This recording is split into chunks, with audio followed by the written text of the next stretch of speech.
asalaamu calaykum waraxmatullaahi wabarakaat dhammaan bulshada soomaaliyeed meel walba oo aad naga daawanaysaan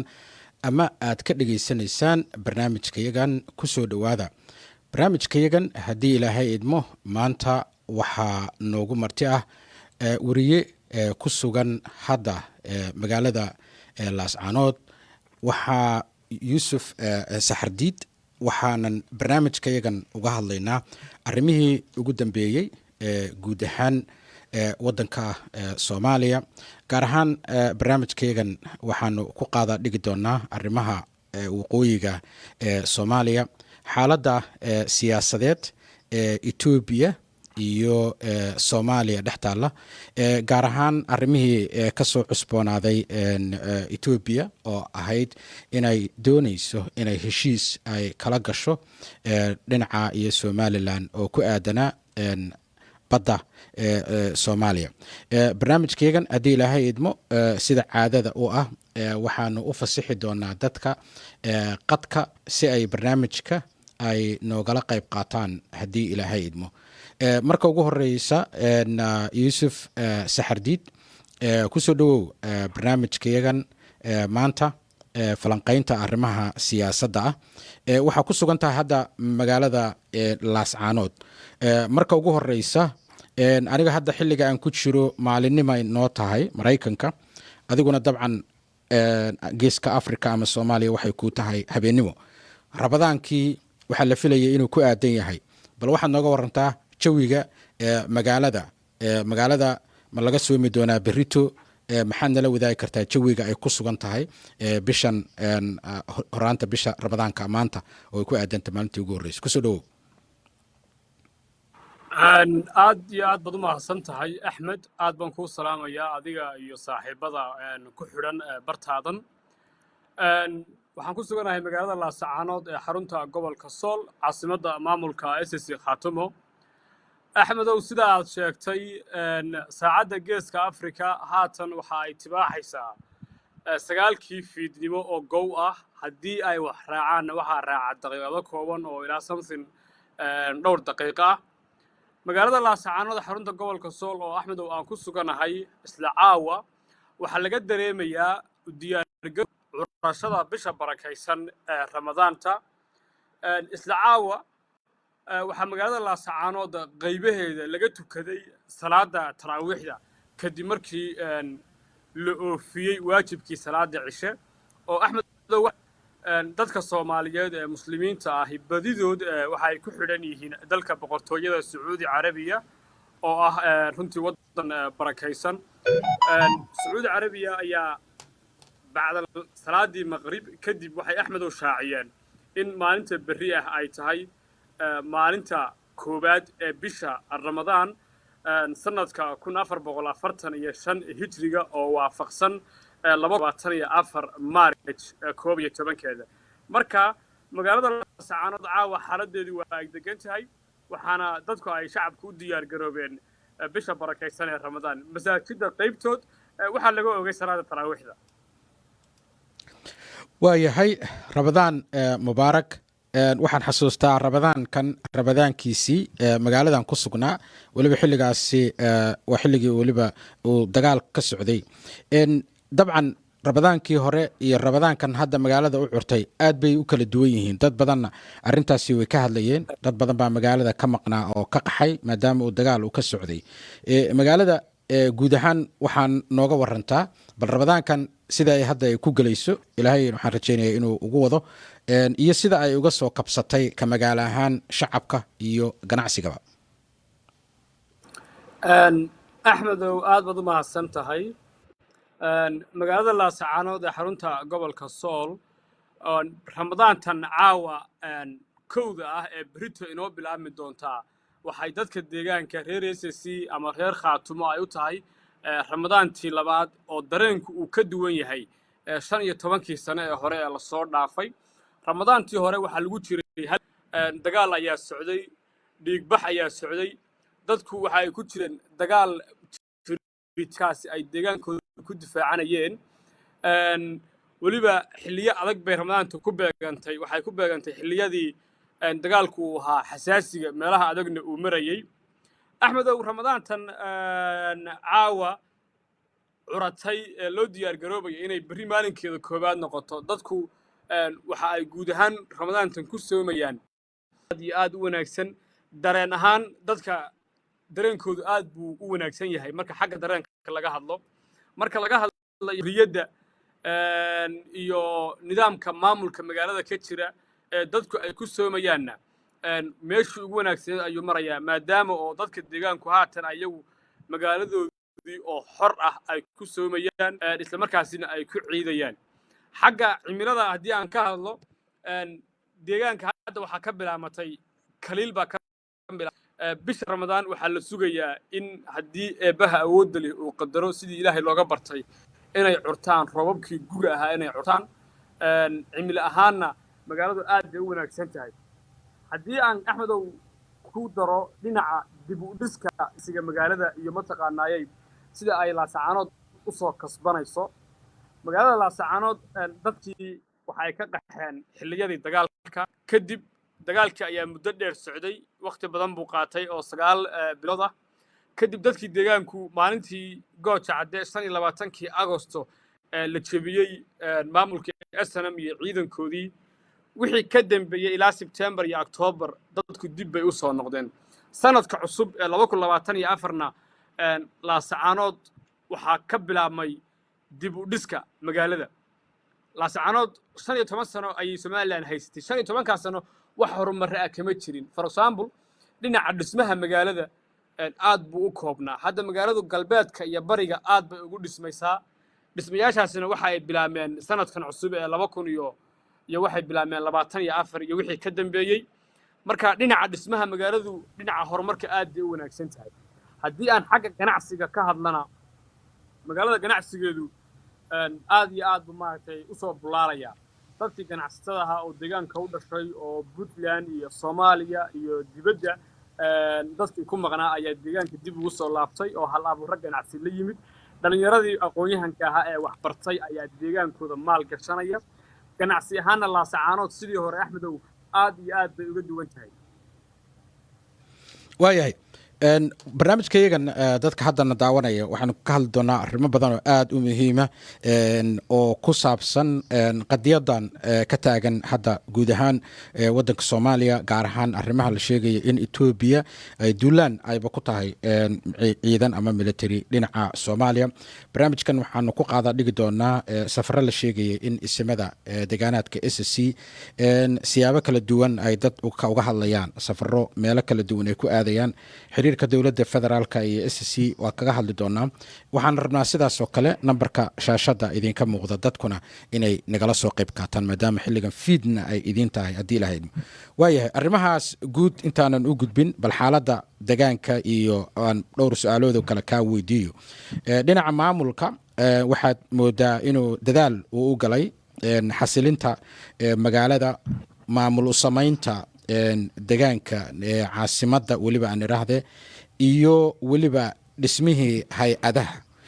inta aad adigu og tahay hadda muddaad ku sugan tahay magaalada laascaanood maamulka SSC Qaatumo maxaa u qabsoomay dhisitaankii dowladnimada maamulka SSC heerka maamul iyo weliba heer degmo magaalada laascaanood naftigeeda kusoo dhowo axmedow aad baad umahadsan tahay axmedow ugu horreyn maamulka SSC Qaatumo horta waxa uu ka dhashay dareen shacab buu ka dhashay sida ay dadku la socdeen bulshada reer SSC iyo bulshada Soomaaliyeedba ay la socdeen maamulkan waxa la dhisay xilli deegaanku uu ku jiray xaalad cakirnaan ah oo magaalada hareeraheeda ay niman SNM oo deegaanka ku soo duulay oo markaasi gardarro ay waday deegaanka ay ku sugnaayeen oo weliba ay madaafiic ku soo garaacayeen dagaalkuna oo markaas si toos ah u socday markaas ayaa maamulkan la dhisay 26 July 2023 ayaa baarlamaanka 45 ah ee hadda shaqeeya la dhaariyay 1 Agostna waxa ay qabsadeen doorashadii 5 Agostna waxa ay doorteen hogaamiyaha maamulka SSC Qaatumo Cabdiqaadir Axmed Cali Firdhiye 10 bisha ayuu Cabdiqaadir Firdhiye xilka la wareegay 15 maalmood kadibna waxa dhacday furashadii weyneed ee gooja cadde dabcan agosto iyo inta u dhaxaysa maaricna waa 7 bilood ama 6 bilood 6daa bilood haddii aynu nidhaahno maamulka SSC Khaatumo maxay ayaa u qabsoomay maamulka SSC Khaatumo waynu kala qaadi karnaa waxaynu u kala qaadaynaa xagga amniga oo wasaaradda difaaca iyo amniga waxaynu u kala qaadaynaa dhinaca deegaanka waxaynu kala u kala qaadaynaa xagga sharci dejinta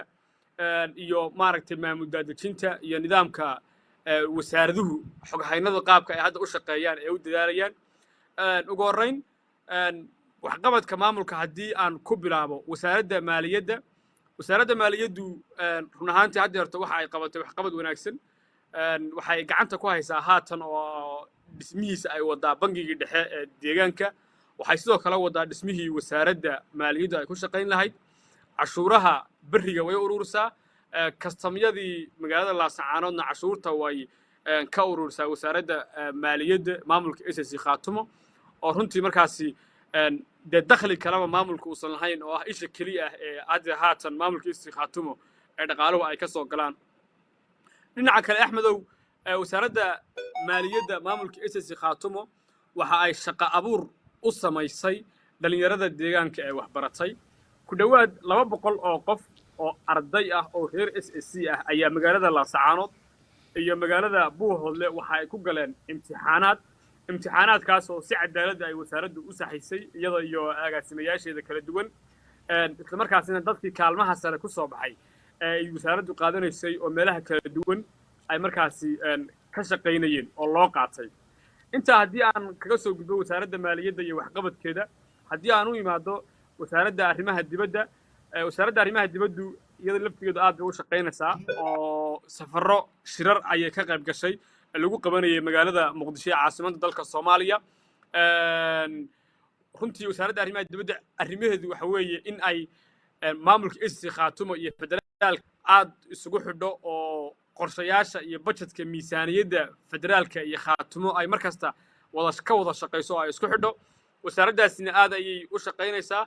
wasiirka wasaaradda arrimaha dibaddu dhawaan waxa uu ka qayb galay shir ayuu ka qayb galay markaasi lagu qabtay magaalada muqdisho oo wasiirka arrimaha gudaha markaasi wasaaradda federaalka Soomaaliya uu garwadeen ka ahaa halkaa haddii aan uga soo gudbo wasaaradda waxbarashada oo agaasimo ka yahay ama xoghaye ka yahay cabdixakiin jaamac dalmar waxa ay ku guulaysatay in manhajkii waxbarashada ee dowladda federaalka Soomaaliya ay keento magaalada Laascaanood iyo magaalada Buuhoodle dugsiyaasha sarsare ee Laascaanood gobolka Sool iyo gobolka Caynna ay manhajkii waxbarashada ka fuliso sidoo kale waxa ay wasaaraddu haddeerta ku hawlan tahay in dadkii agoonta ahaa ee halganka ku geeriyooday aabayaashood ku geeriyoodeen ama ku waxyeeloobeen ama ku naafoobeen ay waxbarasho u samayso axmedow haddii aan u gudbo dhanka amniga iyo difaaca labaan u kala qaadaynaa gudaha magaalada Laascaanood iyo dhinaca jiida magaalada Laascaanood axmedow sida aynu ognahay magaalada Laascaanood xilligii Somaliland joogtay bil kasta waxa lagu dili jiray qofkaasi oo ay dili jireen debley hubaysan oo aan haybtooda la aqoon hadhowna Somaliland ay oran jirtay waxa dilay dad aan haybtooda la garanaynin isla markaasina loo xidhxidhi jiray dad deegaanka ka soo jeeda oo aan waxba galabsan axmed sidii maamulka SSC Khaatumo Laascaanood looga yagleelay Somalilandna deegaanka looga saaray magaalada Laascaanood ee xarunta gobolka Sool amnigeedu aad buu u wanaagsan yahay waxaana gacanta ku haya ciidamada xasilinta oo ah ciidamo madani ah oo si toos ah ugu xidhan madaxtooyada maamulka SSC Khaatumo kana shaqeeya laamaha ammaanka oo hoostaga wasaaradda amniga iyo sidoo kale madaxtooyada ciidanka xasilintu waxa ay ku guuleysteen in ay magaalada amnigeeda sugaan mana jiraan dilalkii faraha badnaayee dhici jiray marka axmed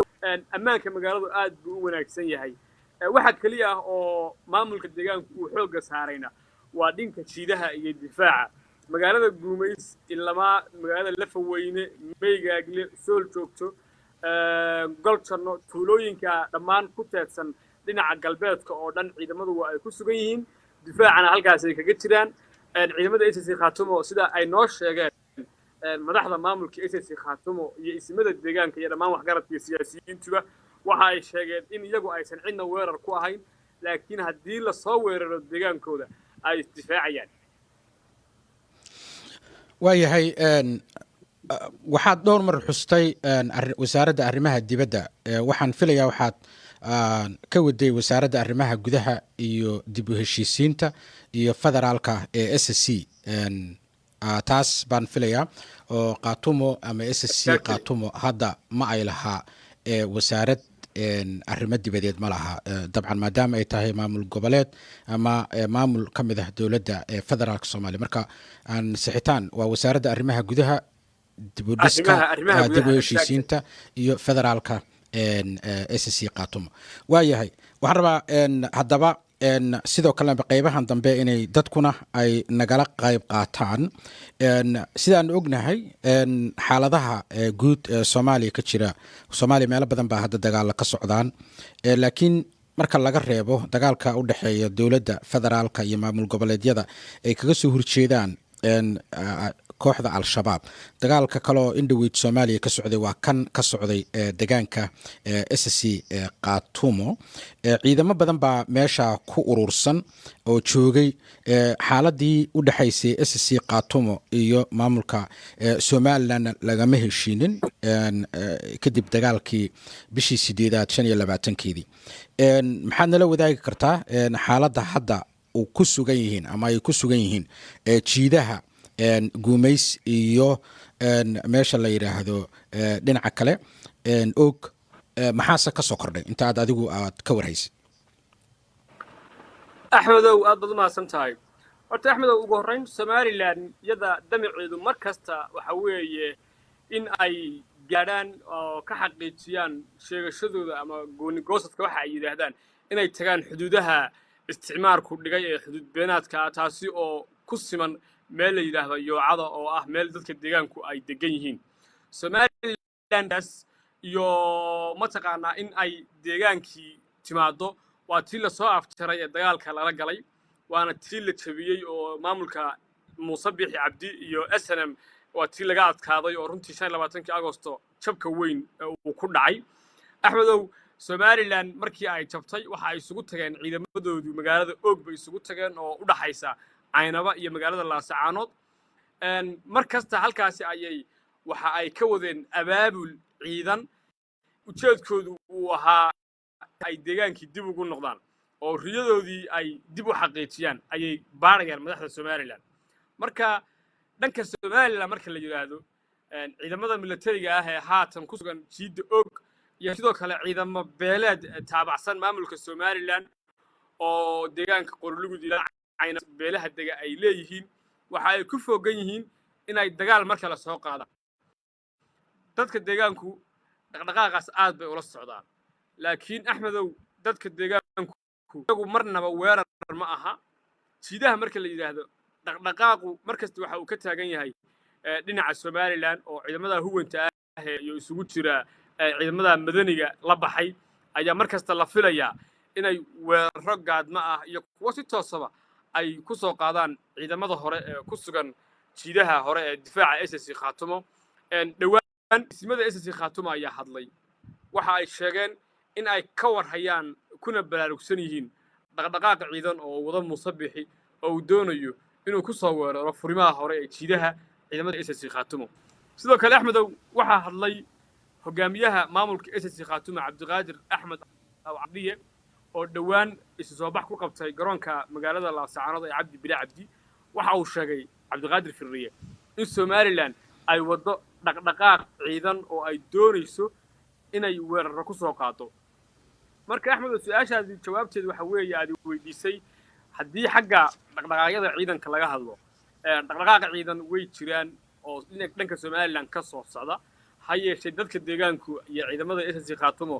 waxa ay noo sheegeen inay diyaar u yihiin waxaana Firdhiye sheegay isaga oo fagaaro ka hadlaya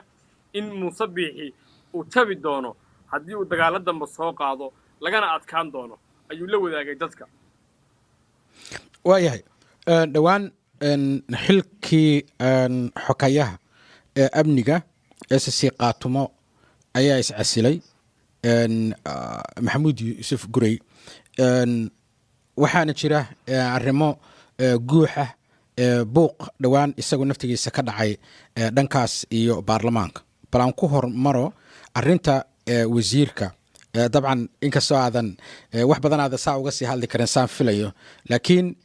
maxaad adigu intaad xogta haysid keenay in xogayaha amniga uu iska casilo ma dhaliil baa jirta ku aadan dhinaca istiraatijiga iyo wada shaqaynta dhinaca difaaca iyo istiraatijiga maamulkan ee ah in deegaankan la difaaco kusoo dhowow waad mahadsantahay axmed daawadayaashana waa mahadsan yihiin axmedow horta laasacaanood waxaa ka curtay maamul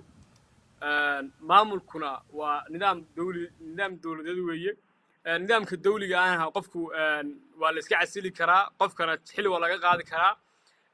ha yeeshee marka aynu u noqonno wasaaradda amniga iyo difaaca oo uu xoghayo ka ahaa injineer maxamuud yuusuf xasan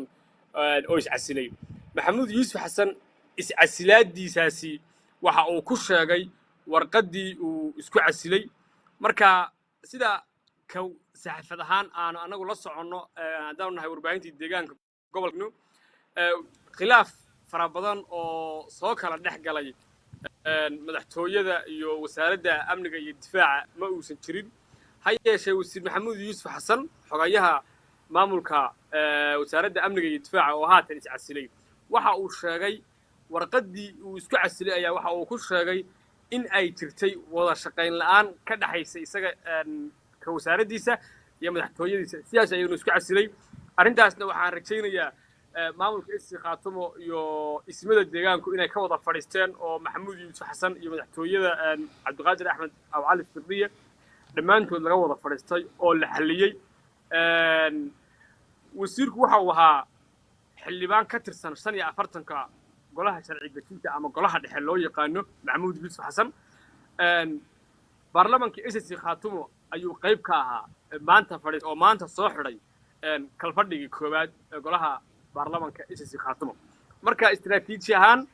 wax khaldan axmed ma aysan jirin laakiin waxaa jiray gaab soo kala dhex galay maxamuud yuusuf wasiirka amniga iyo difaaca iyo sidoo kale hogaamiye cabdiqaadir axmed cali firdiye warqadda ayuu maxamuud yuusuf xasan waayahay sidoo kale dhinaca baarlamaanka si degdeg ah ayay baarlamaanku waxay ku sameeyeen isbedel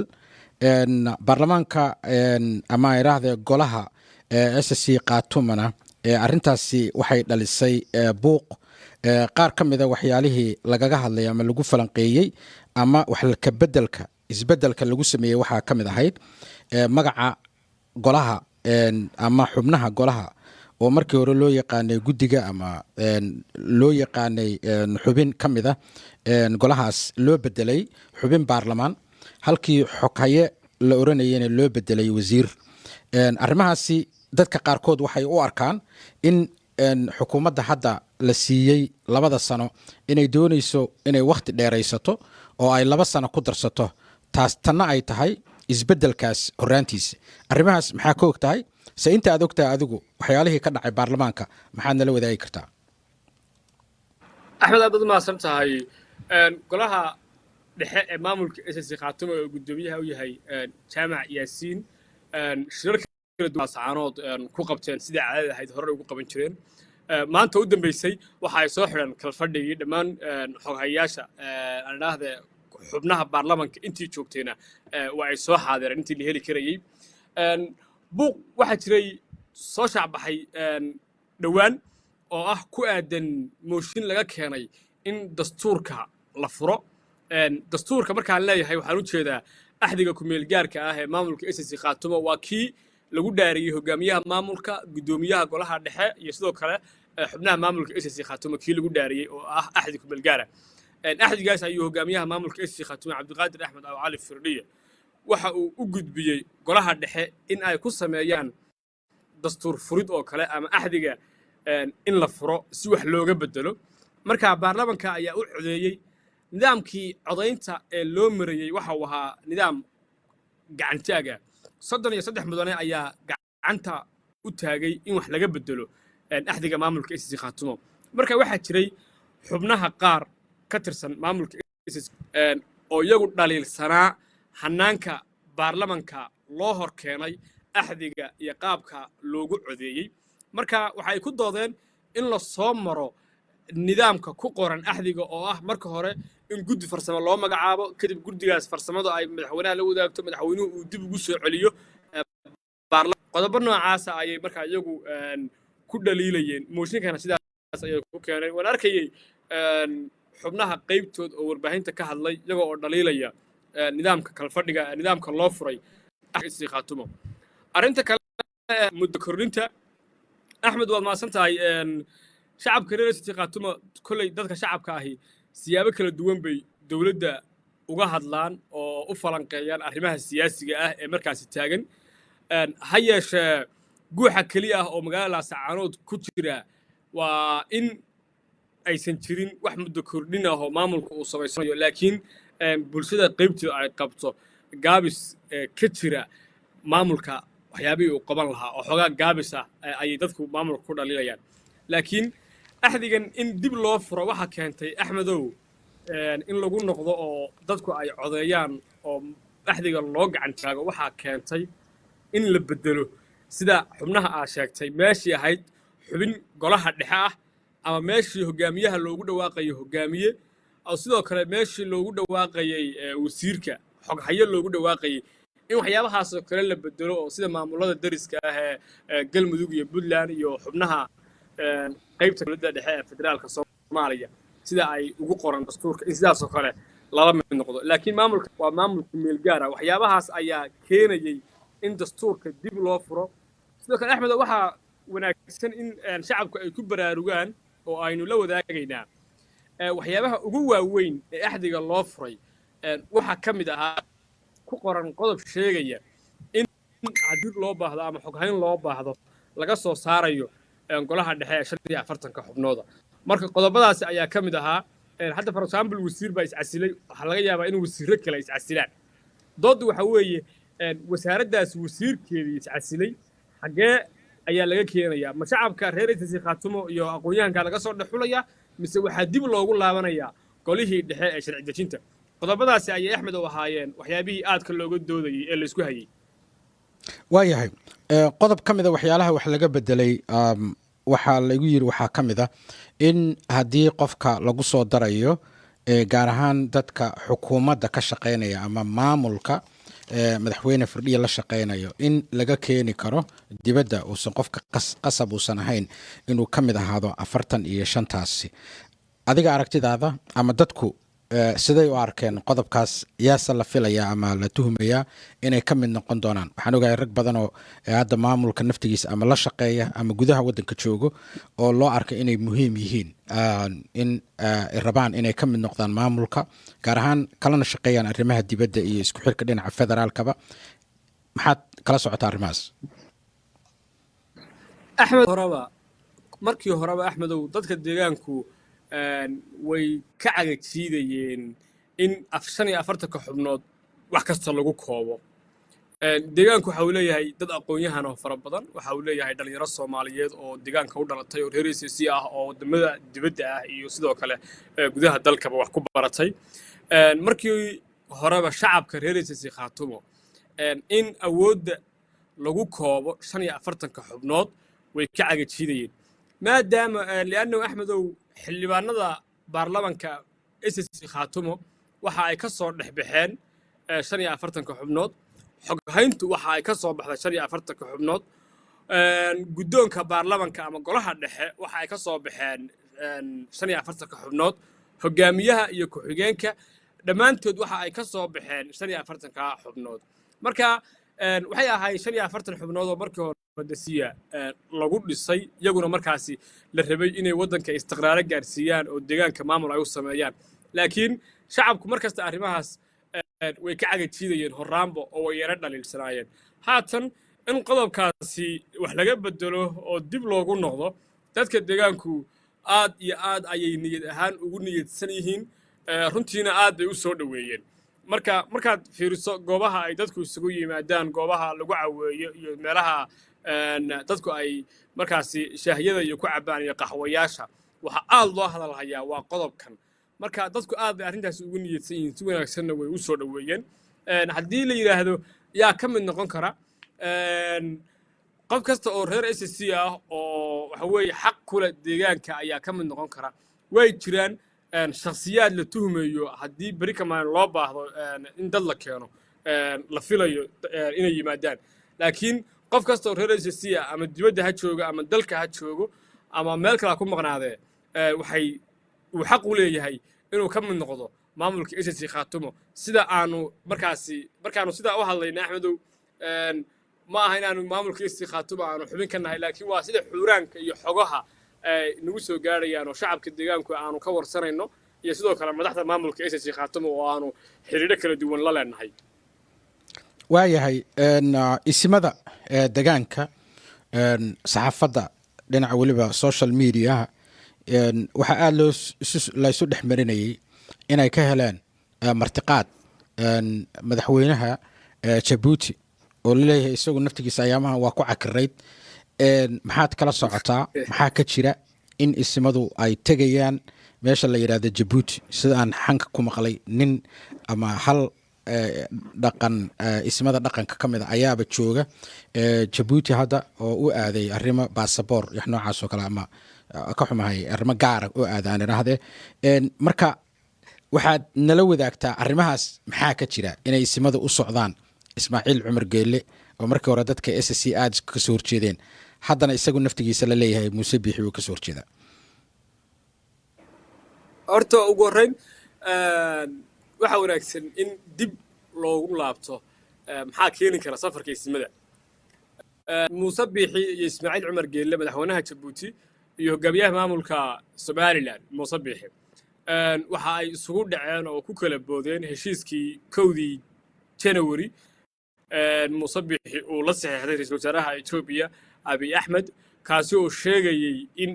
badda ama xeebaha Soomaaliya qaybtooda ugu yaraan 20 kilomitir loo saxiixo dalkaas Ethiopia arrintaasi oo shacabka Soomaaliyeed ay aad iyo aad markaasi uga falceliyeen oo ay banaanbaxyo waaweyn ka qabteen iyagoo diidmo ku muujinaya banaanbaxyadaasi Ismaaciil iyo Muuse Biixina goortaas ayay kala boodeen Ismaaciil waa madaxweynaha Jabuutina waa dekada kaliya oo markaasi Ethiopia ay wax u soo maraan sida ay ognahay iyada iyo Berbera waliba Jabuuti way ku xoogan yihiin marka Ismaaciil Cumar Geelle isagoo arrimo ganacsi fiirinaya heshiiskaasi uu Muuse Biixi Jabuuti kula saxiixday Muuse Biixi uu Abiy Ahmed Addis Ababa kula saxiixday aad buu uga soo horjeestay arrintaas waxaa naloo xaqiijiyay Axmedow in Ismaaciil Cumar Geelle arrintaa uu kaga jawaabay in 11 qof oo reer Somaliland ama reer Hargeysa ah oo markaasi ka shaqeynayay dalkaasi Jabuuti madaxna ka ahaa xilal kala duwan ka hayay oo xilkii ka qaaday warar ayaa waxay sheegayaan Axmedow in Muuse Biixi Cabdi baasaboor international oo dalkaasi Jabuuti uu ka qaatay xitaa dib lagala noqday waa wararka soo yeedhaya marka goortii dadkaas xilalka laga qaaday reer Somaliland ee Jabuuti ka shaqeeya ayaa madaxda Jabuuti Ismaaciil Cumar Geelle iyo madaxda la shaqeysa waxa ay istuseen in la casuumo dadka reer SSC khaasatan golaha dhaqanka ee sare ee ismada SSC Khaatumo iyo madaxda maamulka SSC Khaatumo arrintaas Ismaaciil Cumar Geelle waxa uu la kaashaday xeerlaaliyaha guud ee dalka Jabuuti oo jaamac ama Cali Saleebaan oo Cali Jaamac Saleebaan yiraahdo oo ah shakhsi ka soo jeeda deegaanka SSC Khaatumo waa jaamac Saleebaan Cali oo dabcan waa jaamac dhaga loo yaqaanaa oo xeerlaaliyaha Jabuuti Ismaaciil Cumar Geelle jaamac ayuu la kaashtay in ismada deegaanka qaybtood la casuumo markii hore waxaa dalka Jabuuti aaday garaad Saleebaan Buraale oo ah garaad kamid ah golaha dhaqanka sare ismada SSC Khaatumo oo dadku ay wada garanayaan oo muxtarima garaadkaas ayaa Jabuuti tagay isaga ayaa markaasi ismada deegaanka la soo hadlay ismada deegaankuna arrintaasi way ku falceliyeen oo dadka deegaanka SSC Khaatumo marka laga hadlayo raayil caamka waxa la aaminsan yahay Jabuuti inay qayb ka ahayd dagaalkii 9 bilood ka socday magaalada Laascaanood waxay shacabku aaminsan yihiin duqaymihii laga soo tuurayay Maraaga iyo Gooja Cadde iyo buuraha ku hareeraysan magaalada Laascaanood ee Somaliland ku soo ganaysay magaalada in ay Jabuuti soo siinaysay Somaliland oo ku caawinaysay arrimahaas bay dadka deegaanku aaminsan yihiin marka shacabku markii ay dareemeen in ismada deegaanka iyo hadalhayntaasi soo baxday bishii Febraayo si kala duwan bay baraha bulshada ku xiriirdo iyo WhatsApp-yada ay dadka deegaanka ku wada jiraan ay markaasi ugu dhaliileen safarkaas hase yeeshee Axmedow warkii ugu dambeeyey ka warbaahin ahaan aanu ogaanay ama aanu xaqiijinaynay waxa weeye in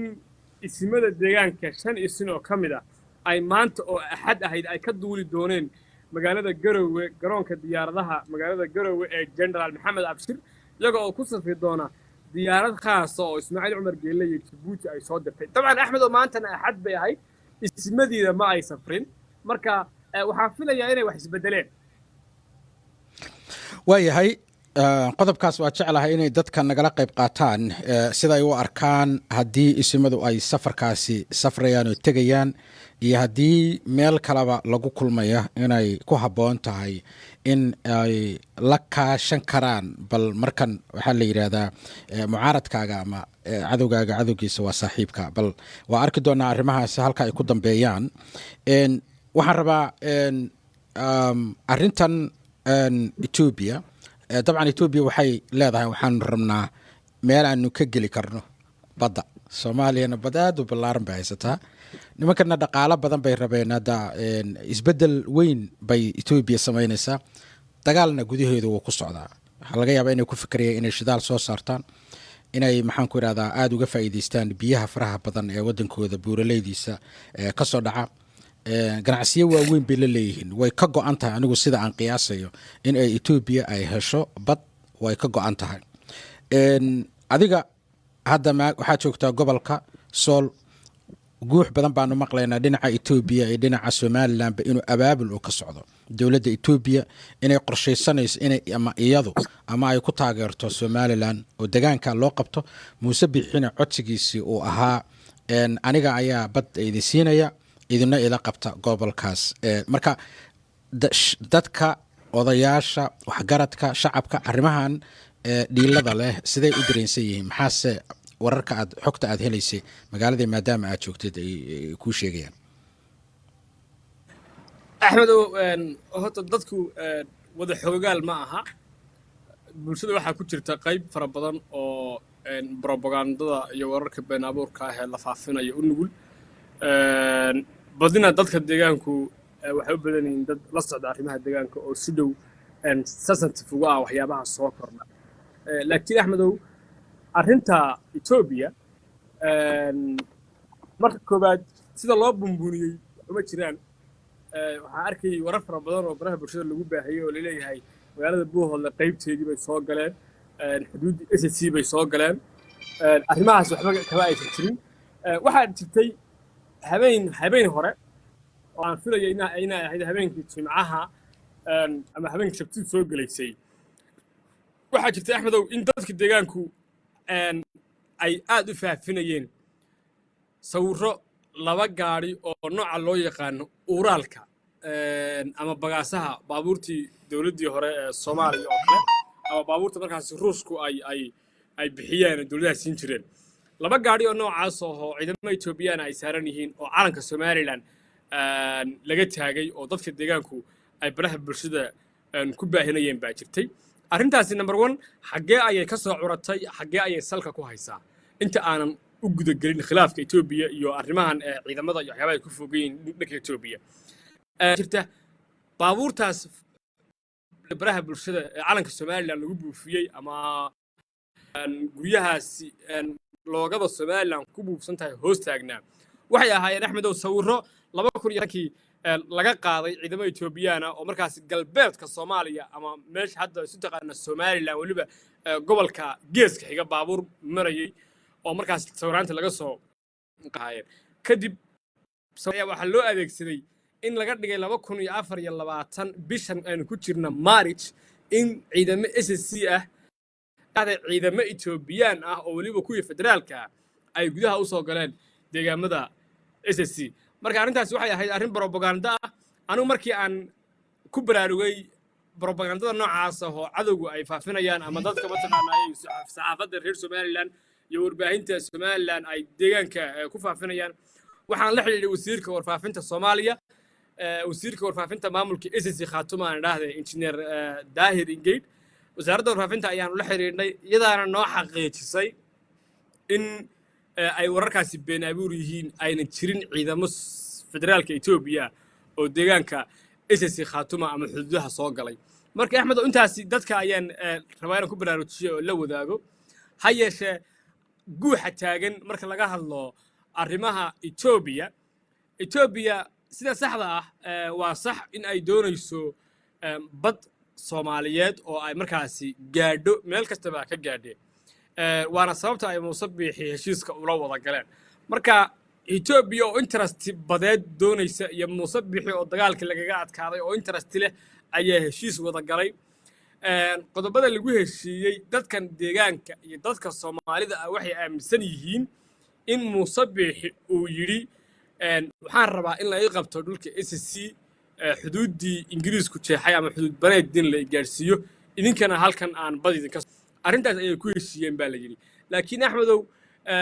heshiiskii ay dowladda soomaaliya la gashay dowladda turkiga ee 10 sano ahaa ee loo saxiixay turkiga inuu ilaaliyo ammaanka xeebaha soomaaliya iyo arrimaha mataqaanaa diblomaasiyadeed iyo siyaasadda dibaddaba etoobiya culays ba markaasi ka soo fool saaray dowladda federaalka ah ee fadhigeedu uu yahay magaalada muqdisho ee caasimadda dowladda soomaaliyana aad bay maaragtay u dadaashay oo runtii dadaal badan bay ku bixisay sida shacabka soomaaliyeedba ay u dadaaleen marka ra'iisul wasaaraha etoobiya abiy axmed dabiciisii ahaa in uu gaadho bad soomaaliyeed ama somaliland ka saxeexda ama xooga ku qabsadee sidii hore uma jiro waana shiiqay damiciisii waxaana la ii sheegayaa magaalada Nairobi madaxweynaha Kenya William Ruto iyo madaxweynaha Turkiga Recep Tayyip Erdogan inay ka wada shaqeynayeen inay isu keenaan madax ka wada tirsan federaalka Soomaaliya iyo federaalka Ethiopia oo markaasi ay wada hadal siiyaan arrintaas wararkii u dambeeyay ee ka soo baxo wali update-koodii warbaahinta lama wadaagin laakiin ciidamada Ethiopia waxa la hubo ee la xaqiijiyay waxa weeye in ay isku dhereeriyeen xuduudda dheer ee qaaradda Samanka ah sida gobolada Bay, Bakool, Gedo iyo Hiiraan intaas afarta gobol in ay ciidamadaas Ethiopia oo afartaba ku yaala xuduud beeneed ku yaala in ciidamada federaalku ay isku ballaariyeen baan loo sheegay oo xuduudaasi ay soo xidheen laakiin ciidamo federaal dhankan SSC khaatumo soo galay ma ay jirto dabcan arrintaasna waa propaganda waayahay waa su'aal kale oo arrinta ku saabsan baan rabaa inaan ku weydiiyo laakiin qofkan haddana soo wacay ayaan rabaa inaan fursad siiyo barnaamijka inuu nagala qayb qaato kusoo dhawow qofka hadda qadka ku jira waxaan isku dayayaa inaan kugu xiro systemka si codkaagu si fiican dadka ay ugu maqlaan halka aad joogtid iyo waxaad nala wadaagtaa magacaaga London aad baan ku salaamay Axmedow adiga iyo saxardiin topic ka hadlaysana wala socday okay walaal wax yar raali noqo waa kugu soo celinaya waxaan rabaa inaan kugu xiro systemka si codkaaga loo maqlo wax yar raali noqo waayahay saxardiin insha Allah waxaan rabnaa dadkana inaanu siino fursad ay barnaamijka nagala qayb qaataan haddii Ilaahay idmo laakiin dib baan rabaa inaan kaa weydiiyo arrintaa ku saabsan hadda gobolka Cayn ama Buuhoodle sidaanu maqlayna ama xogtaanu ku hayno ciidamada Etoobiyaanku ma ayan soo gelin Buuhoodle gudaheeda laakiin saraakiil waan maqalnay inay yimaadaan dhinaca xuduudaha sidoo kalena gobolkan Doolo in ay yimaadeen ciidamo Etoobiyaan gaar ahaan qof xalay barnaamijka nagala qayb qaatana wuxuu noo sheegayay in ciidamada Etoobiyaanku ay kala hadleen dadka Soomaalida iyo dadka deegaanka deganba in dagaalaadka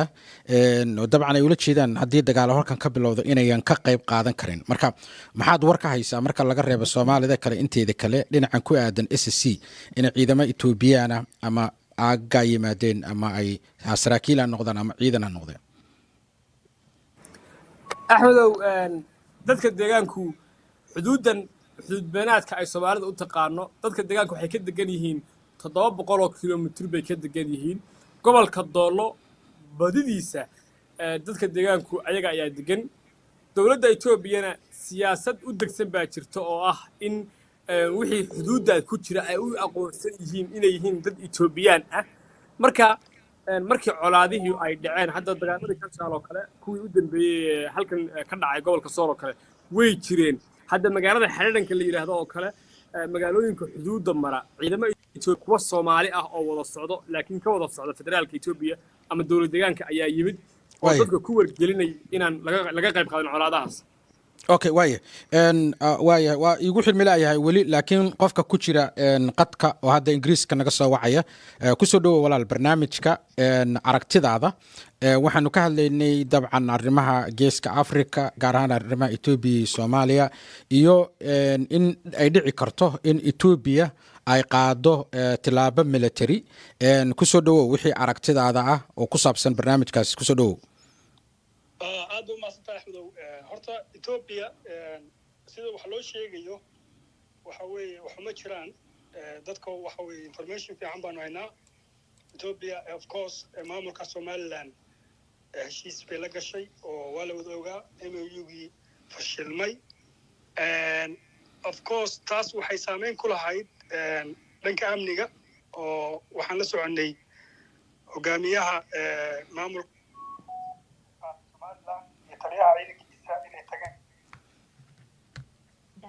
waa gartay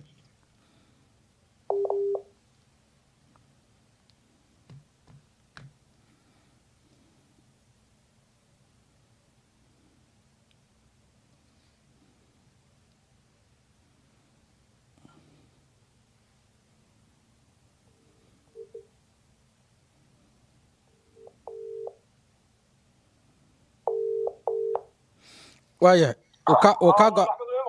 waa si wanaagsan hadda walaal marka kulankaas wuxuu ahaa mid ay Somaliland ku dalbanaysay in laga kabo dhanka ciidamada oo aan ognahay inay ku jabeen deegaanka SSC Khaatumo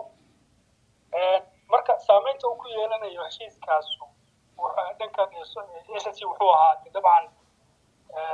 in ay training loo sameeyo ciidankoodaas waxaan la soconay ilaa ciidan ku dhow 6,000 in lagu tababaray magaalada Harad oo ay Somaliland loogu tababaray of course waxa weeye SSC Khaatumo saameyn uu ku yeelanaysaa dhanka amniga laakiin macnaheedu ma ahan in uu jiro isafgaradwaa ama manadkana khilaaf ka dhexeeya Ethiopia waxa weeye xuduud wadaagaan dadka SSC degaa waxay degan yihiin deegaanka Soomaalida Ethiopia waxaa jira xiriir ka dhexeeya Ethiopia iyo SSC Khaatumo oo ahaa in xuduudda ka dhexeeya xuduudda dowlo aanay ka dhicin wax amni xumo ah iyo fadqalalo ciidanka yimidna dee waxay ku sugan yihiin xuduudahooda ma garan marka sabab shaki looga muujiyo ma lahan SSC of course dad waxaa jira maalmahan buunbuunaya arrintaas oo siduu sheegayay Yusuf mataqaanaa sameynayay fiidiyooyin hore iyo sawiro mataqaanaa waqti hore inay ku tilmaamaan ciidamaha soo gudbay haddii ciidamada soo gudbaan xataa wax saameyn ah kuma lahan SSC ciidankooda waxa weeye waa feejigan yahay dhulkan waxa weeye mataqaanaa maamul baa ka jira maamul aqoonsan yahay weeye xiriirka ka dhexeeya SSC Khaatumo iyo mataqaanaa Ethiopia wuxuu noqonayaa xuduudda ka dhexaysa dowlo la sugo waxaan arrimahan kale isku haysto badda waxay u taallaa dowladda Soomaaliya u taallaa waa laba wadan foreign policy of course diblomaasiyadda waxa u qaabilsan dowladda xamar joogta u qaabilsan marka arigu ma ima muuqato sabab arrinta loo buunbuuniyo way jireen dad maamulka Somaliland oo arrintaas ka dhigayay in mataqaanaa SSC duulaal ugu yahay SSC maanta daariyo ana xaqiiqada meesha waxa weeye inaan lagu soo duuli karin because xuduudaha uu sugan yihiin ciidan aad uga xoog weyn ka maamulka jabay baa jooga shacabkoodu ay ku kalsoon yihiin ku yimid doonitaan shacab waxaan la soconnaa kacdoonkii buluugga ahaa ee qascaan ka bilowday ma ahayn ciidan meel kale ka yimid waxa weeye shacabka ayaa kacay ciidankan iyo mataqaanaa maamulkuna wuxuu ku dhismay doonitaanka shacabka SSC marka sabab loo buunbuuniyo ma jirto baan aaminsanahay Ethiopia hadday timaado xuduudaheeda way iman kartaa of course mataqaanaa waxaa laga heshiinayaa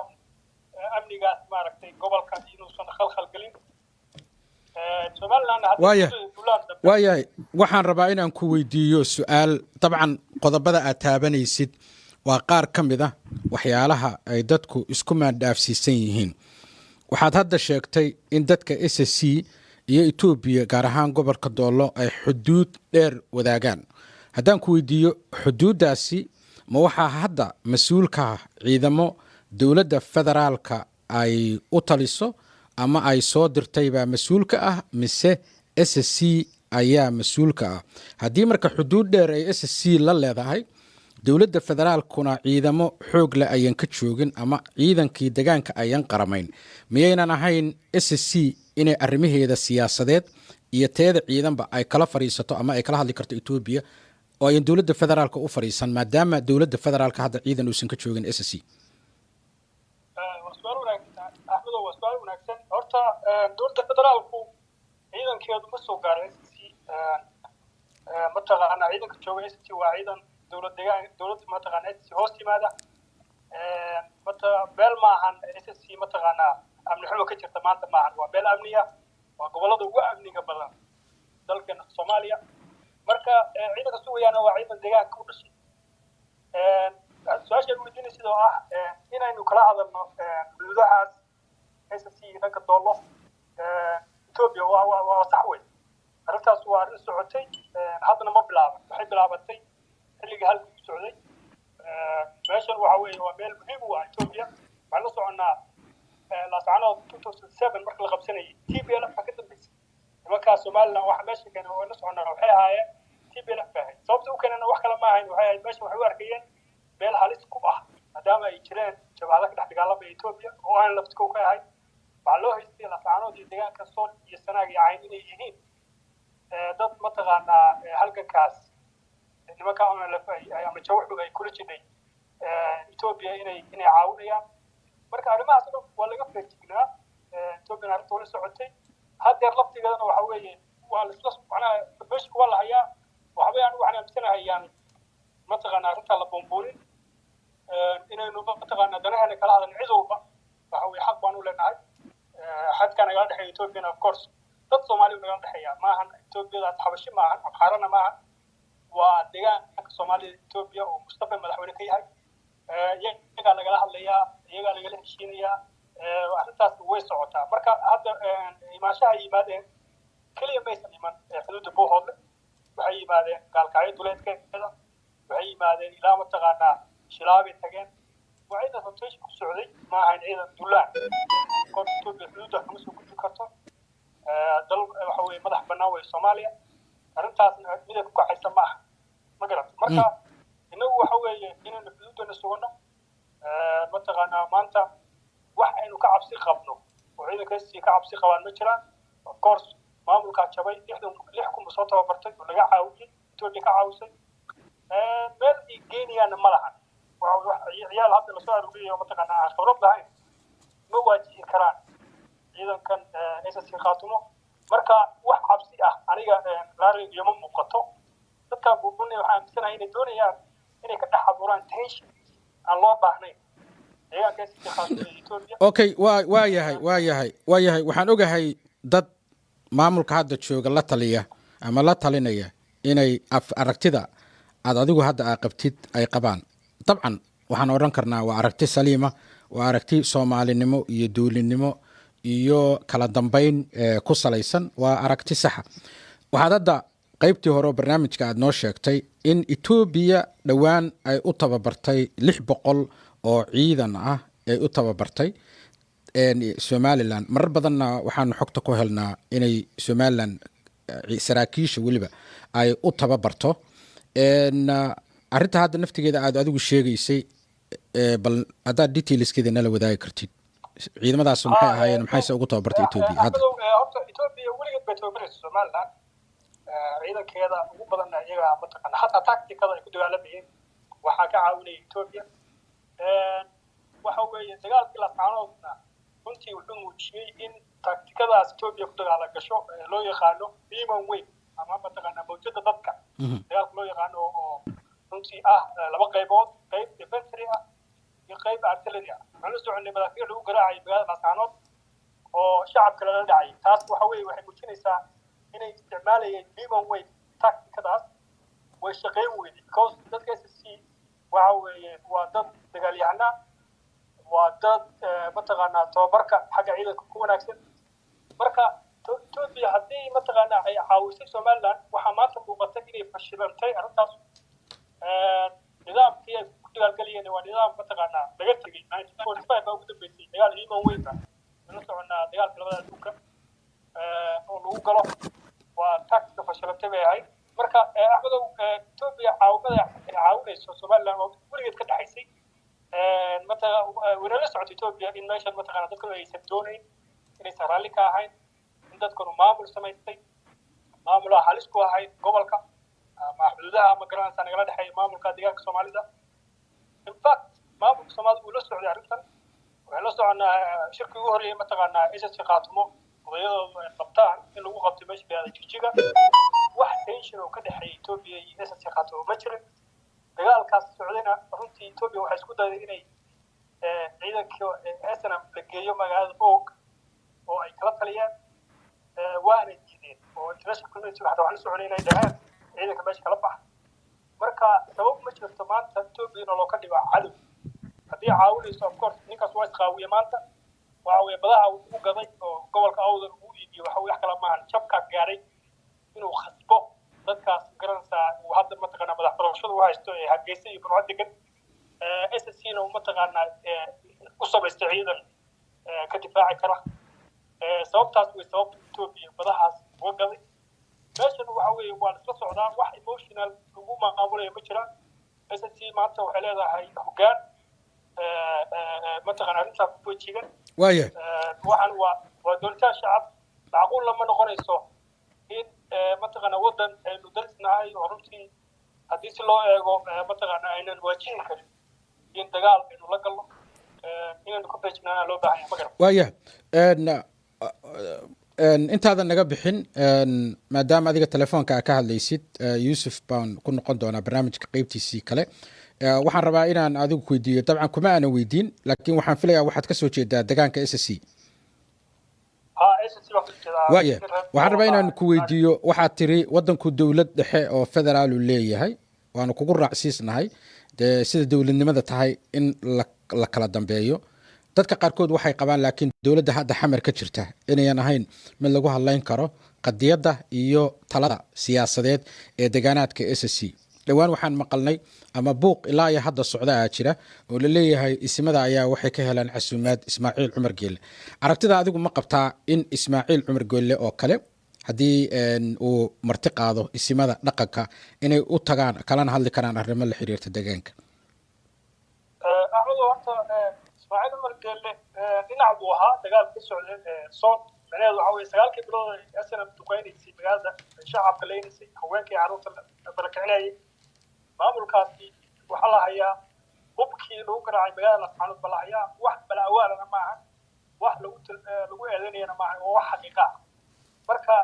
maanta sabab ma jirto ninkaas loo aamino dadka SSC sabab waxay uga baahan yihiin Ismaaciil Cumar Geelle oo dambiga ka galay ma jiraan simadaas waxa weeye arrintaas way jirtay waxa weeye wuxuu ka yimid dhanka safaaradda mataqaanaa Djibouti ee Muqdisho ku taalla simada aad bay maaragtay arrintaas u falanqeeyeen maamulkuna waa la ogaa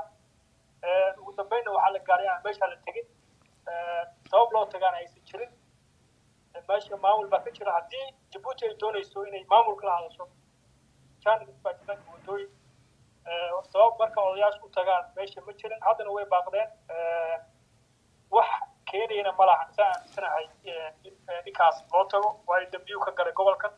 SNM dambiga ka gashay musabixe soole ka gashay mid loo mid ah midka way buula la galay waxaan la soconaa in uu la shaqaynayay xataa in maamulka SSC khaatimo aanu helin maqaamkii uu ku lahaa dowladda dhexe waxaan la soconaa xuquuqdii gobolka uu lahaa inuu kala dagaalamay isagoo mataqaanaa arrintaas ugu sabaatiyeynaya musabix waaya of course xasan sheekh laftigiisu axmedow xasan sheekh laftigiisu qayb buu ka ahaa bilowgii arrintan waxaa isbedesho gadaal laakiin waxa weeye qayb buu ka ahaa in SSC qaatimo la xorriyaamiyo in lagala dagaalamo dhanka aqoonsiga waayo maamulkan 3 gobol buu ka taliya wuxuu uga baahan yahay ma jiro mataqaanaa cid kale dadka deegaankan waxaa ku nool almost like 2 million people baa ku nool dadkaas wadda Soomaaliyeed ilaa 800 kilomitir oo isku wareeg magaalada hadda waxa weeye jidari marka laga yimaado ilaa Bohol waa 700 kilomitir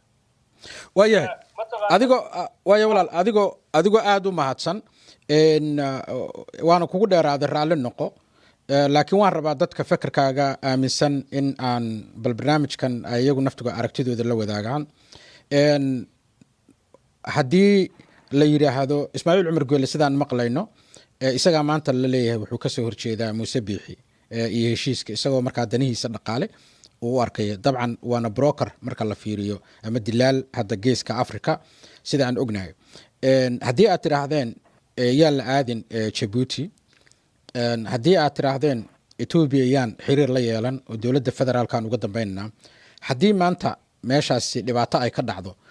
ma kula tahay dadka fikirka noocaas qaba in aanan ama Ethiopia ama Djibouti aanan dadka reer SSC ama isinka madow ama siyaasiyiintu ay la fariisan oo arrimaha deegaankan ay kala hadleen in qatarta meesha ka dhacdo aragtida noocaas dadka aaminsan ee mas'uul ka noqonayaan sababtoo tahay waxay moodaa in hadda lagu eedeynaya maamulka inuusan xiriir la yeelanaynin wadamadii dariska ahaa ama caalamka uusan raadsanaynin nidaam uu ku heli karo ama dhaqaale ama uu isku difaaci karo marka miyaynan wax qatar idinla muuqan in aad tiraahdaan Ethiopia ayaan lala xiriirin Djibouti oo kalena ayaan lala xiriirin halkaa hal la fadhiyo intay dhibaatooyinkan maxaan ku raahdaa ay ka sii weynaanayaan jawaabtaada Ahmed masta horta Ethiopia anu moran yaan lala xiriirin Ethiopia mataqaanaa xiriir baa nagala dhexeeyay SSC qaatmana xiriir baa kala dhexeeyay hadda arrintan badda laakiin ma jirto wax madaxa oo wafdi ah oo ka tegay ma jirto Ethiopiana way marti qaaday baa leeyahay waxa qoway arrintaas Ethiopia waxa way laba jeer martiqaad u soo filisay maamulka SSC qaatmo labada marna waxay ahayd mar madaxweynuhu tegay Maxamed oo Muqdisho u tegay oo la doonayay in laga baajiyo iyo mar dambe oo January gudaheeda ah oo mataqaanaa isku dayeen inay arrinta badda oo taagneyd iyo maamulka ku foganaa sida golayaasha kala duwan ee SSC qaatmo iyo shaqo socotay oo looga baaqday wax xiriir xumaaday oo SSC Ethiopia ka dhaxeeya ma jirta waxa weeye maamulka SSC qaatmo inuu danihiisa ka shaqeeyo waa kula qabaa inuu arrintan uga dambeeyo of course wixii laba wadana waxa dowladda dhexe ka mas'uula laakiin wixii xuduudaha iyo amniga iyo dhaqaalaha hadda waxaan la soconaa kuwooda waxay noqotay hub economic hub bay noqotay hadday noqoto dadka safraya oo Ethiopia tegaya oo caafimaad ku tegaya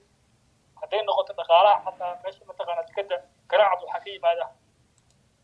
dhaqaale badan baa ka yimaado dhulkaas hawdka ka buuxa waxaa in laga wada hadlo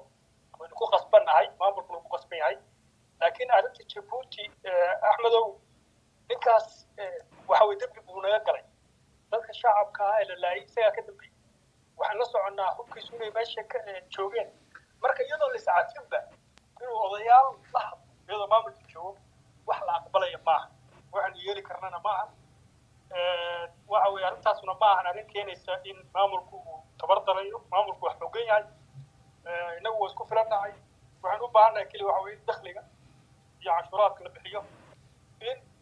dadku mataqaanaa ay sidii ay u caawinayeen hadda waxaa la sheegay xasan sheekh waxaa la sheegay inuu lacag siiyo been wax ka jira ma laha meelahaas la geliya lacag baa dhowr 10 milyan baa la siiyo been wax ka jira ma laha waxaas oo dhan waxaa lagu talagalay in shacabku fadhiisto oo aan dhaqaalihii la bixinaya aan la bixin marka waxaa loo baahan yahay sidii laisugu tashanayay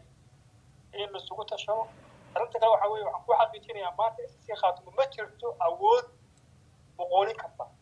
ilaa 1500 oo dhuumood baa yaala SSC qaatmo waxaa loo baahan yahay in amniga laga shaqeeyo cid walbana waxay ku khasban tahay in gobolka amni ahaado because haddii dagaal adag ka dhaco waxay noqonaysaa in khasaaro badan ka yimaado marka Axmed waxaan aaminsanahay in maamulka looga dambeeyo arrimahaas runtiina aan mataqaanaa la buunbuunin cadowga wuxuu doonay iyagaa ka shaqeynaya maanta in SSC qaatmo tension iyo Ethiopia tension laga dhex dhigo oo la dhaho meesha waxaa weeye cadow baa isku socday dagaal baa isku socday iyadoo markaa iyaga laftooda gaadaya in actionka laga bixinayo meesha siyaasadaha ka socda siyaasadda waa in looga dambeeyaa dowladda SSC qaatmo ma fahamtay aad baad u mahadsantahay walaal inaad barnaamijkan nagala soo qayb qaadatid iyo barnaamijkan iyo barnaamijyada kaleba haddii ilaahay idmo barnaamijyada xiliyadan oo kale ayay soo geli doonaan aad baan kaaga mahad celinaya inaad nagala soo qayb qaadatid aad baa mahadsan aad baa ku salaamay waayo walaal aad baa u mahadsantahay waayahay saxardiid waqti badan baanu ku jirnay hadda barnaamijka weliba maadaama adigu waddanka joogtid cimiladuna ay isbedeshay oo hadda kulayl ay darinteen ama magaalada dareen kulayl ka jiro berritana ay rabadaan idiin tahay haddii ay dad kale soo wacaan oo arki doonaa laakiin rabadaan mubaarak ama rabadaan wanaagsan mar kale waxaan rabaa inaan hal su-aal aan adigana ku weydiiyo aanan kusoo gebagabayno barnaamijka adigoo og xaaladda hadda dowladda soomaaliya ee federaalka iyo siyaasadda madaxweynaha hadda waddanka jooga xasan sheekh uu ku hogaaminayo ma kula tahay in ay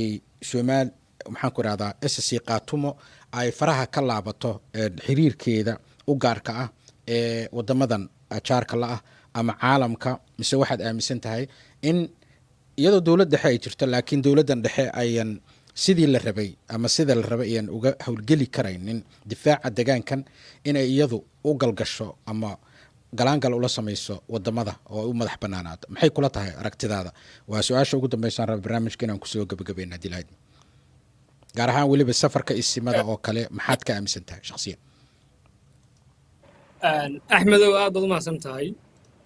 horta axmedow waxaa fiican laba in loo kala qaado hadda daawadihii barnaamijka la soo xidhiidhay waxa uu culays ka muujiyey safarka isimada ee dalka jabuuti keligii maaha aragtidaas waxa qaba 90% iyo weliba 8 shacabka reer SSC aragtidaas ayaa aaminsan yihiin xiriirka federaalka Soomaaliya madaxweyne xasan sheekh maxamuud reer SSC ama madax maamulka SSC Khaatumo ma ay tahay inay uga dambeeyaan xiriirada ay samaysanayaan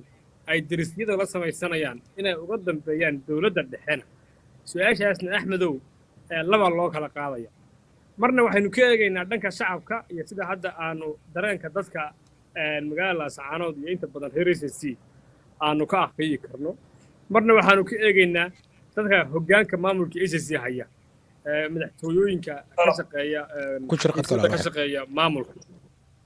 marka axmedow shacabka reer SSC Khaatumo wax yar ku jir waxa weeye axmedow shacabka reer SSC ma aaminsana in maamulka SSC Khaatumo uu ishoos geeyo dowladda federaalka ah ee Muqdisho iyadoo ay dowladdii dhexe tahay haddana shacabku ma aaminsana ay in madaxweynaha SSC Khaatumo Cabdiqaadir Axmed Abu Cali uu taladii iyo waxyaabo badan oo ay tahay in dadka deegaanka ay masiirkooda jaangooyaan inuu xasan sheekh maxamuud uga dambeeyo madaxweynaha Soomaaliya dadka deegaanka fikirka ma ay qabaan laakiin dadku waxay og yihiin ka warbaahin ahaan aan la soconnaa in madaxweynaha SSC Khaatumo hogaamiye Cabdiqaadir Axmed Abu Cali Firdhiye uu isaga shakhsiyadiisa iyo siyaasadda uu ku hogaaminayo maamulka SSC Khaatumo ay qayb ka tahay inuu xamar markaas iyo dowladda dhexe iyo madaxweyne xasan sheekh maxamuud iyo ra'iisul wasaare xamsibe uu wada shaqayn fiican oo toos ah la leeyahay dad badan baana madaxweynaha arrintaasi kaga soo horjeeda oo ay qayb xubnaha golaha dhexe yihiin qaybina ay xubnayaasha yihiin kale qurba joogta dadka reer SSC iyo dad badan oo dabcan ku taageersana waa ay jiraan waa sax waayo aad baad u mahadsan tahay qofka naga soo wacaya nambarka area code kama hubo 26 eber magacaaga iyo meesha aad joogtid ku soo dhawow barnaamijkana ka soo qayb qaado waayo ku soco walaal Axmed Xuseen balira waxaan kala soo hadlayaa Zambia barnaamijka waxaan marayaa u socda waxaan rabaa ka hadlo siyaasadda Khaatumo iyo Soomaaliya iyo Itoobiya marka waxay la tahay in horta looga dambeeyo maamulka siyaasadda oo fikirkayaan waan rabaa inaan kasoo gudbiso meesha Itoobiya waxaad moodaa in la iska horkeenayo dadka deegaanada SSC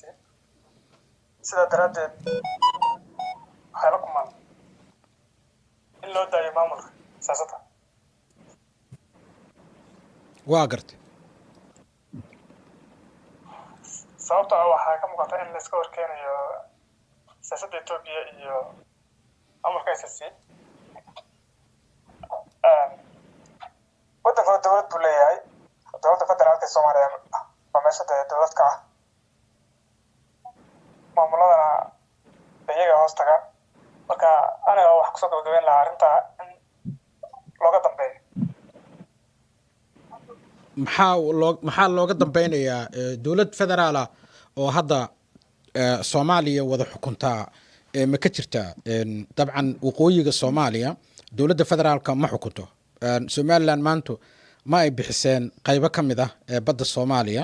waa ognahay waqooyi oo dhan ma joogaan wax ciidamo ah oo ka tirsan federaalka Soomaaliya. ciidamadan SSC-na iyagu kama qaramaysna, waa ciidamo degaan ama qabiil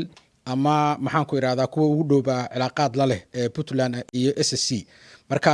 dowladda federaalku say uga talin kartaa dhul aan ciidan ka joogin ama ayan iyagu siyaasa taladiisa loogu hadlayn karaa? haddaan su-aasha dib ku weydiiyo.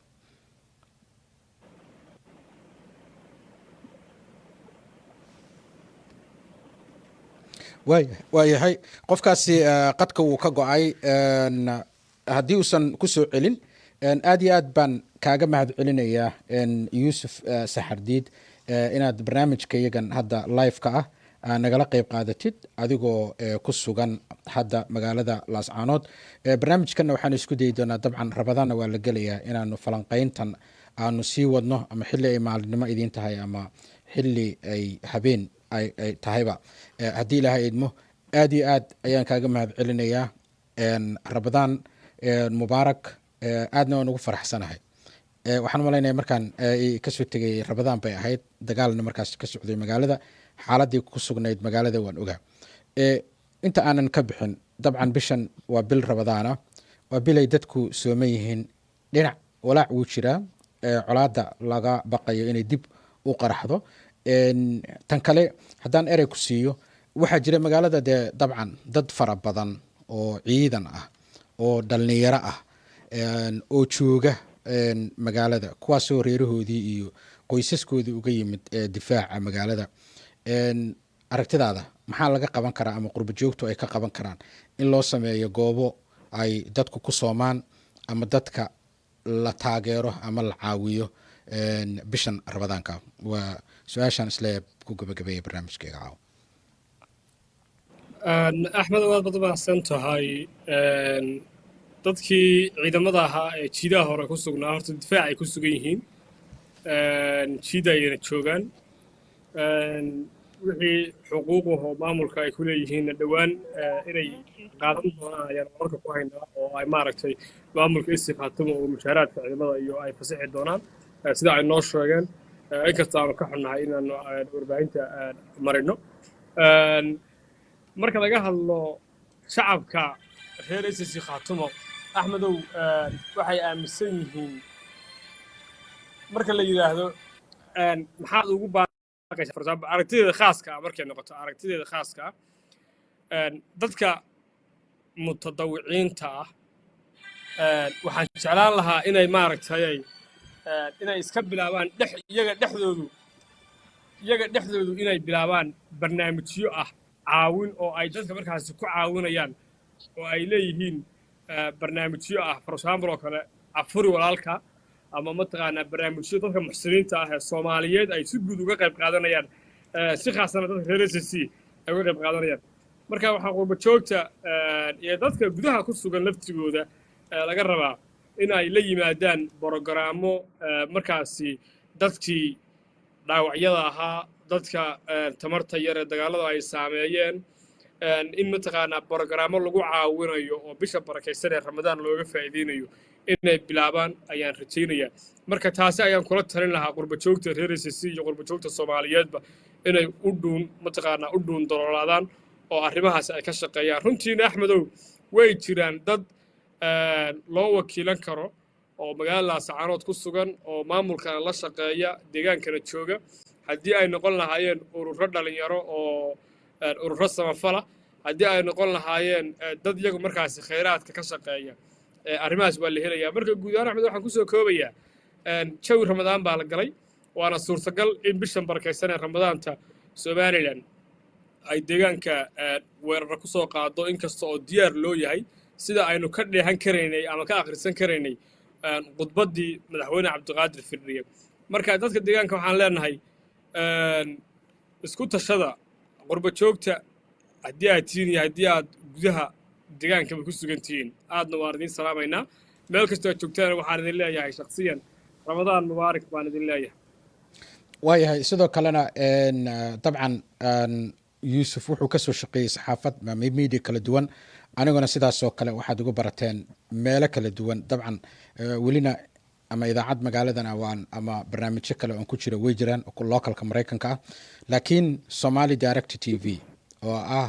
magac u dhaxeeya Soomaalida waa janaalka aanu ku wada shaqayn doono haddii Ilaahay idmo